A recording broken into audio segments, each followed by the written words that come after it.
Chers amis, chers téléspectateurs, chers frères et sœurs en Christ, bienvenue à cette émission spéciale que nous avons à entretenir encore avec le révérend pasteur Karim Zongo, qui est le président du Conseil des Églises, Mission et Ministère évangélique du Burkina, et qui est aussi le président de International Church of Ouagadougou, en français, Église internationale de Ouagadougou. D'abord, nous allons souhaiter la bienvenue au pasteur à cette émission. Bienvenue. Pasteur. Merci, oui, merci. Ok, avant de commencer cette émission, je voudrais vous demander de prononcer une brève prière, que l'Esprit de Dieu puisse nous conduire dans tout ce que nous allons faire. Prions. Seigneur notre Dieu Tout-Puissant, nous voilà une fois de plus à tes pieds. Amen. Seigneur, nous implorons ta grâce, ta miséricorde. Nous venons à toi au nom de Jésus. Papa, nous demandons à ce que tu nous investisses de la puissance du Saint-Esprit. Seigneur, que ton esprit nous révèle tes pensées, que ton esprit nous enseigne. Seigneur, plus nous te connaissons, mieux nous te servirons. Nous demandons tout cela au nom de Jésus. Amen. Mesdames, Mesdemoiselles et Messieurs, nous voudrons vous rappeler que cette émission aura pour thème la bénédiction de Dieu. Avec le révérend pasteur Karim Zongo, nous allons comprendre qu'est-ce que c'est que la bénédiction et quels sont les types de bénédictions nous avons avec le Seigneur Jésus-Christ et comment les acquérir. Bon, pour ceci, je voudrais d'abord lire dans un passage avant de continuer. Nous voulons lire dans Éphésiens chapitre 1, le verset 3, où il dit « Béni soit le Dieu de notre Père Jésus-Christ qui nous a bénis de toutes sortes de bénédictions spirituelles dans les lieux célestes en Jésus-Christ. » Là, il est question de toutes sortes de bénédictions. Mais en attendant, nous allons vous demander, pasteur, qu'est-ce que c'est que la bénédiction? Merci beaucoup, pasteur Basile, pour cette question, je dirais, assez pertinente et profonde. La bénédiction, quand on dit bénédiction, d'abord, le mot a pour racine bien. Et alors, tout ce qui est bien vient de l'Éternel, ça vient de Dieu. Et c'est tout ce qu'on peut dire pour le moment quant au mot bénédiction. C'est l'Éternel qui bénit. Mais bien sûr, il y a des éléments ou des attitudes ou des comportements ou des circonstances qui déclenchent cette bénédiction qui vient de la part de l'Éternel, notre Dieu. Et souvent, ça peut être que Dieu avait promis ces bénédictions à nous, à travers nos parents, parce que la Bible dit, je te bénirai, je bénis, l'Éternel bénit de génération en génération. Et il parle même de 1000 générations. Donc souvent, ça peut être le cas. Nous avons hérité d'une bénédiction promise à travers, bien sûr, le patriarche Abraham. Souvent, nous disons qu'il y a la bénédiction abrahamique. Il y a aussi certaines bénédictions que nous avons héritées de nos parents. Il y avait les grands-parents qui appelaient leurs enfants ou leurs petits-enfants à l'âge avancé, lorsqu'ils sont prêts à être enlevés vers Dieu, et ils bénissent leurs enfants et leurs petits-enfants. Il y a aussi des actes que nous avons posés, que l'on peut poser dans la vie, et qui peut provoquer la bénédiction de Dieu sur nous, toutes les activités liées à l'obéissance de Dieu. Donc c'est très important.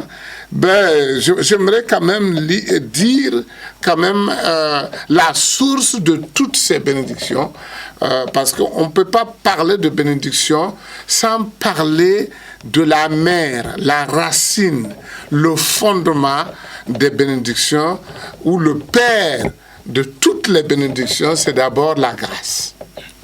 La grâce, toute bénédiction est fruit de cette première bénédiction qui est la grâce de Dieu manifestée, qui n'est rien d'autre que Jésus lui-même. Donc, de lui découlent toutes les bénédictions. De lui découlent toutes les bénédictions. Donc, en un mot, si on veut bien comprendre la définition de la bénédiction, c'est Jésus-Christ à travers la grâce de Dieu.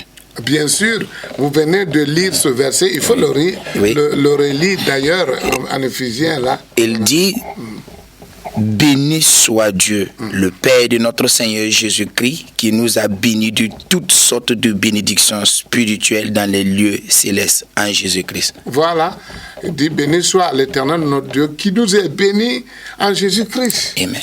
Donc Jésus-Christ est l'incarnation. Jésus-Christ est la source, le fondement de toutes les bénédictions, le canal par excellence de toutes les bénédictions que nous recevons de la part de notre Père, le Dieu Tout-Puissant. Il est le canal, il est l'héritier numéro 1, il est la source de notre bénédiction. Et souvent, il y a souvent certaines choses que nous voyons dans la vie de certaines personnes, même dans la Bible, nous voyons cela, auquel ça ressemble à une bénédiction, mais la vraie bénédiction ne vient que de Dieu à travers Jésus-Christ. Mais maintenant, la première bénédiction, c'est sa grâce. Ok. Merci. Maintenant, si nous lisons dans ce verset, il dit, béni soit le Père de notre Seigneur Jésus-Christ qui nous a béni toutes sortes de bénédictions. On a parlé de toutes sortes de bénédictions. Expliquez-nous quels sont les types, les variétés de bénédictions que nous avons en Jésus-Christ, de telle sorte qu'on puisse dire toutes sortes de bénédictions. Oui, en réalité, souvent, nous n'ouvrions pas suffisamment nos yeux pour regarder autour de nous. Ça fait que souvent, on a l'habitude de se plaindre. On se plaint, je n'ai pas ceci, je n'ai pas cela, je ne suis pas béni, je recherche. Bon, en réalité, c'est parce que nous ne demandons pas le Saint-Esprit. Si nous demandons le Saint-Esprit de nous montrer les bénédictions, la Bible dit qu'il est la source qui nous est bénie de toute bénédiction. Il y a tellement de bénédictions. Ton mari, c'est une bénédiction. Ta femme, c'est une bénédiction. Les enfants, c'est une bénédiction. La vie que nous avons, c'est une bénédiction. La santé que nous avons est une bénédiction. Voir le soleil se lever et se coucher, c'est une bénédiction. Le travail que nous avons, c'est une bénédiction. Le fait d'entendre est une bénédiction. L'entourage que nous avons est une bénédiction. Ce matin-là, nous avons la pluie qui a essayé de goûter un peu, c'est une bénédiction. Nos champs que nous avons, auxquels Jésus, je me souviens, quand il voulait nourrir les gens, il leva vers les cieux, il a dit ô Père, toi qui fais tomber la pluie du ciel et qui fais sortir les grains de la terre, de bénir ce repas, eh bien, la pluie qui tombe, c'est une bénédiction. Les plantes qui se lèvent, qui grandissent et qui accroissent, qui produisent, c'est une bénédiction. Les animaux qui se reproduisent, que nous élevons, qui se reproduisent, c'est une bénédiction. Le savoir que nous avons découvert, moi j'ai souvent dit que l'école ne nous donne pas l'intelligence. Non, l'intelligence est donnée par Dieu. L'intellectualisme vient de Dieu. Maintenant, l'école nous aide à découvrir les grains de la sagesse et de l'intellectualisme que Dieu a sémé en nous en dépit de notre naissance, qu'on ne savait pas. L'école est un moyen d'orientation et de découverte du savoir que Dieu lui-même a déposé en nous. Tout ça là, c'est des bénédictions. Tout ça, même le fait de s'asseoir ici et de partager, c'est un privilège. Il y a des gens qui ne se sont pas levés ce matin. Il y a des gens qui se sont levés sans yeux. Il y a des gens qui se sont levés et une partie de leur corps est paralysée. Tout ça, c'est des bénédictions. Il y a tellement de bénédictions. Mais quand on ne veut pas regarder ces bénédictions, on dit qu'on n'est pas béni. Wow. Je me souviens quand j'étais à l'école de théologie, l'école supérieure de théologie, il y avait dans le salon du principal. Là-bas, dans les écoles de théologie anglophones, on appelle le directeur le principal. Alors, chaque fois que je rentrais, je partais là-bas, j'étais très familier avec la famille. Donc, très tôt le matin, je courais là-bas, soit pour prendre l'eau chaude ou quelque chose. Il avait un panneau, un tableau, que quand tu rentrais à la porte du salon, c'était affiché au fond du salon et ça disait « Est-ce que tu t'es rappelé ce matin pour dire merci à Dieu ?» Est-ce que tu t'es rappelé? Et chaque fois que je viens pressé, je vais avoir l'eau chaude, aller prendre mon thé pour pouvoir être en classe à l'heure. Quand j'arrive, ce tableau-là m'arrête comme un gendarme ou un policier. Et souvent, on est tellement pressé qu'on ne prend pas le temps de prier, pas simplement pour demander. Non, j'ai souvent dit aux gens que le secret de la bénédiction, de l'abondante bénédiction, c'est d'abord la reconnaissance. Il faut savoir reconnaître d'abord les bienfaits de l'Éternel. Et quand ce panneau-là, ce tableau-là m'arrête, je m'arrête souvent à la porte là, et c'est tout debout, je prie pour d'abord dire merci à Dieu pour ce qu'il a fait, sa protection, qu'il a fait monter la garde autour de moi pendant que je dormais, que pendant que je dormais, beaucoup de choses se sont passées, mais sous sa protection, j'ai bien dormi, je me suis relevé et je suis en forme. Il y a tellement, Pasteur Basile, il y a tellement de bénédictions. Et moi, je dirais, pour que les gens puissent comprendre, ils n'ont qu'à demander à Dieu, de par la puissance du Saint-Esprit, de leur ouvrir les yeux pour qu'ils voient. Waouh! Waouh, c'est fantastique. Oui. Voilà, donc c'est vraiment merveilleux. Oui. C'est vraiment merveilleux. Mais dites-nous, est-ce que y a-t-il une bénédiction qu'il faut obtenir en posant des actes comme étant une mérite? Parce que lorsque on vous écoute, c'est comme si la bénédiction était une faveur que l'on ne mérite pas quand on parle de la grâce. Et maintenant, parfois, on nous demande de donner la dîme, de prier pour être béni. Est-ce que toutes ces actions, ça se complète ou ça se passe comment? Bon, merci beaucoup, pasteur. D'abord, il faut aussi savoir qu'il y a certaines bénédictions qui nous parviennent dues à certains actes que nous avons posés. Par mérite. Et ça, c'est en obéissant au commandement de Dieu. La Bible dit, mettez-moi à l'épreuve. Mettez-moi. De toute façon, je vais lire des versets dans la parole de Dieu qui sont très à la bénédiction. Dieu nous dit de lui mettre à l'épreuve. Quand il nous demande, il nous commande de faire certaines choses. Par exemple, il y a certains qui préfèrent donner, par exemple, leur offrande que leur dîme. Leur offrande que leur dîme. C'est comme vous me devez 50 000 francs et que au lieu de me payer les 50 000 francs, vous venez me donner 100 000. Non, j'aurais préféré, il faut payer d'abord les 50 000. Maintenant, même si ça reste 50 000 francs et que vous me donnez, gloire à Dieu, mais vous me devez, nous devons à l'Éternel.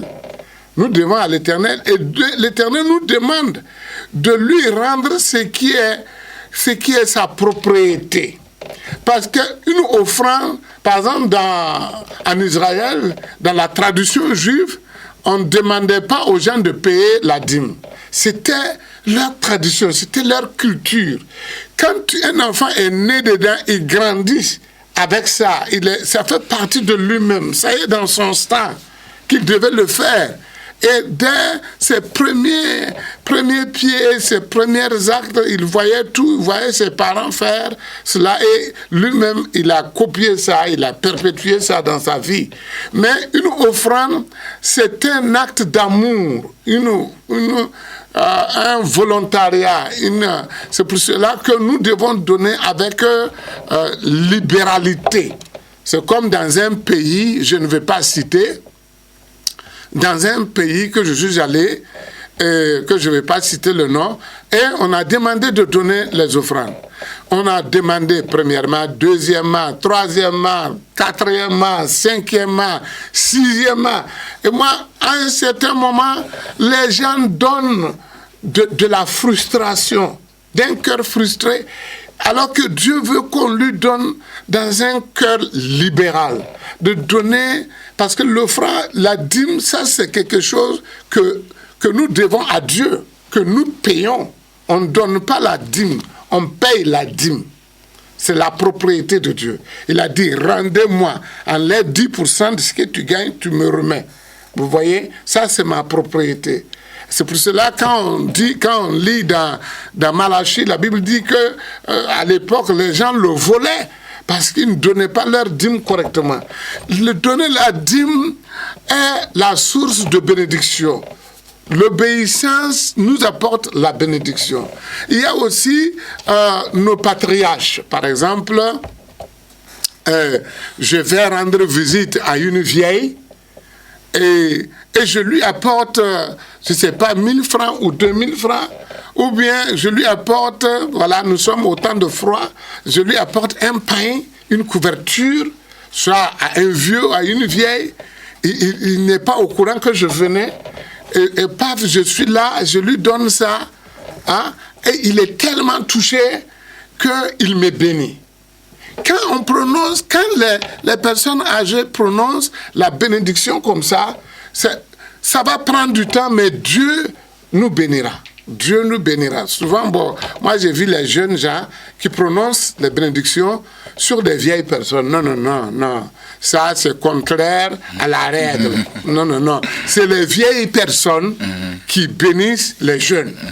Amen. Même dans les églises, c'est toujours mieux, par exemple, la consécration des enfants ou bien des couples, de les bénir, un jeune couple qui veut se marier, ou bien à la sortie des étudiants à l'école, ou bien même à l'école biblique. On appelait les pasteurs âgés.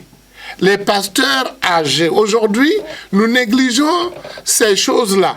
C'est des personnes âgées qui sont censées de poser leurs mains sur leurs enfants, sur les membres de l'église, sur les couples, sur les étudiants, même les jeunes pasteurs, et qui les bénissent. Et Dieu, ces éléments-là déclenchent l'intention de Dieu de bénir ses enfants. Dieu veut toujours bénir, mais il y a des éléments déclencheurs. Comme aussi, il peut y avoir des éléments qui retardent notre bénédiction, notre comportement envers la vieille génération. Aujourd'hui, nous n'avons plus de respect. Nous n'avons plus de respect pour les personnes âgées, alors que notre bénédiction, ça vient de là. Quand deux jeunes gens ne s'entendent pas, la première des choses, ils insultent les mamans, ils insultent les papas, hein, ils insultent les vieux cons. Bon, c'est eux qui sont les canaux de bénédiction. Et nous voulons être bénis. Comment? C'est toi-même qui fermes le robinet.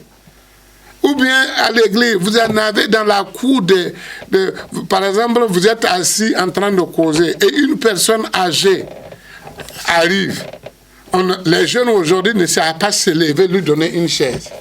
Alors tu peux te lever simplement, donner une chaise à une personne âgée là, et il prononce une bénédiction sur toi. Simplement ça là seulement, Dieu déclenche la bénédiction. C'est très important. Donc il y a des actes que l'on pose, et en obéissant bien sûr, par exemple, quelqu'un qui fait le commerce et qui paye sa dîme, ou bien un éleveur qui paye sa dîme, ou bien un fonctionnaire qui paye sa dîme, Dieu ne fera que le bénir de plus en plus. Hein, il va aller en excellent dans ce qu'il fait. Dieu bénira l'éleveur, ce qu'il élève. Dieu bénira le fonctionnaire, il va lui accorder beaucoup plus de postes et de connaissances.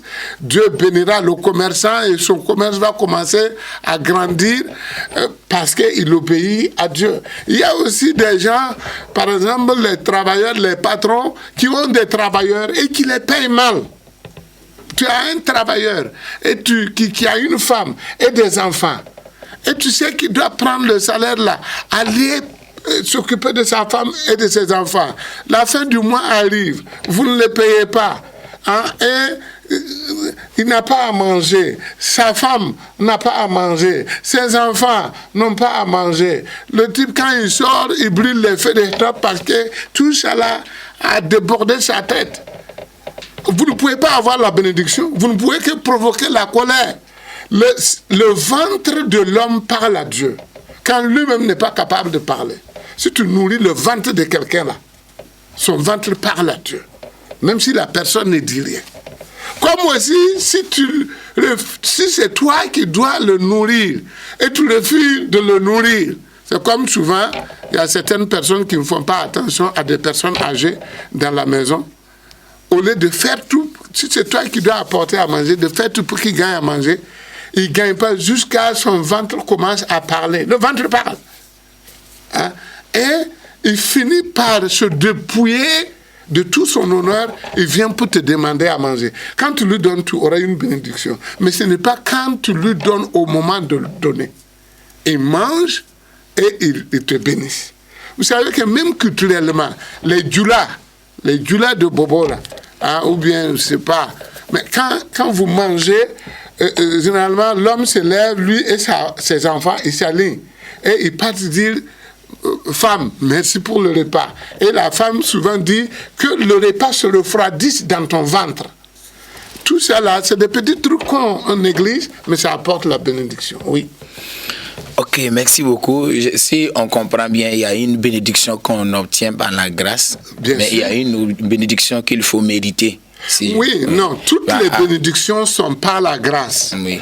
Mais il y a certaines bénédictions qu'on a besoin de poser des actes. Des actes pour déclencher. La bénédiction était déjà là. C'est comme tu demandes à Dieu quelque chose. Dieu est prêt pour te donner. Maintenant, il faut que tu déclenches le processus de recevoir. C'est-à-dire que tu poses les actes de recevoir. C'est très important. Dieu, dès lors que tu dis, Dieu, j'ai besoin de ça, Dieu a décidé de te bénir pour ça. Mais il faut que tu poses l'acte de recevoir.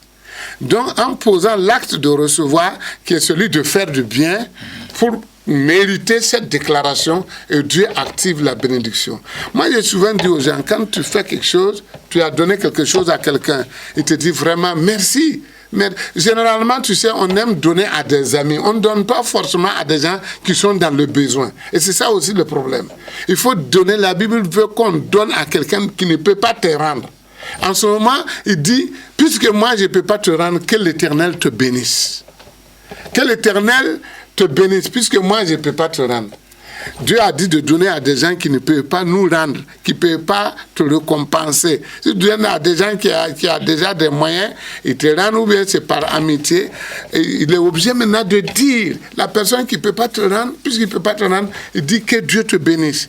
Et généralement, souvent, quand toutes les fois, ce que les gens ne savent pas est que toutes les fois que quelqu'un t'a fait du bien, et tu dis que Dieu te bénisse, et une semaine après, tu croises la même personne. Toutes les fois que tu as dit que Dieu te bénisse là, Dieu ordonne à ces gens de noter. Les gens ont noté, hein, et ils vont te bénir. Tu le trouves une semaine après, dis, ah, mon frère, ma soeur, la fois passée, tu ne sais pas ce que tu m'as fait là. Ce que tu m'as fait là, c'est Dieu qui va te bénir pour la fois passée. Et Dieu dit encore aux anges, allez-y, activez encore la bénédiction. Il te voit encore un mois plus tard. Il dit, la dernière fois, mon frère, je ne peux pas oublier. Toutes les fois, je pense à ce que tu m'as fait. Vraiment, que Dieu te bénisse. Tu as enlevé ma honte, tu m'as secouru, que Dieu te secoue. Dieu dit aux anges, allez-y, notez encore. C'est ce que les gens ne savent pas. Il y a cela. Donc, c'est ce que je peux dire en quelques mots. Voilà. Ok. Donc, plusieurs sortes de bénédictions et aussi une seule bénédiction, si on veut bien le dire, oui. Mais plusieurs processus de déclenchement. Oui. Voilà, c'est ce que vous avez voulu faire comprendre oui. aux gens. Et à chaque fois qu'on fait le bien, et cela déclenche cette bénédiction que Dieu a déposée en nous. Mais cette bénédiction, nous l'obtenons par la grâce. Par la grâce. Ok. C'est très intéressant. Mais comment faire pour maintenir cette bénédiction? Mais le temps ne nous reste pas beaucoup. D'accord, mais je crois que dans la deuxième partie, on oui. pourra aborder cela. Mais oui. pour obtenir la bénédiction, c'est simplement... Oui, pour maintenir ça. D'abord, pour son obtention, c'est l'obéissance à Dieu. Son maintien, c'est toujours l'obéissance à Dieu. Okay. Il n'y a pas autre possibilité. Il n'y a pas autre possibilité. Ok. chers amis, chers téléspectateurs, nous voulons vous dire merci pour cette première partie de l'émission consacrée à la bénédiction de Dieu avec le révérend pasteur Karim Zongo qui nous a donné des éclaircissements. D'abord, sachez que la bénédiction est une grâce, est une faveur qui vient de Dieu à la personne de Jésus-Christ lui-même. Et nous avons à abonder dans cette bénédiction en déclenchant chaque fois que nous faisons du bien, cette bénédiction, ce dépôt qui a été déposé au-dedans de nous. Et je vous encourage à obéir à la parole de Dieu afin de déclencher plusieurs sortes de bénédictions dans votre vie, afin que vous puissiez abonder dans cette bénédiction et maintenir et rester ferme dans cette bénédiction. Merci, que le Seigneur vous bénisse et qu'il vous soutienne. Au nom de Jésus, à la prochaine. Bye bye.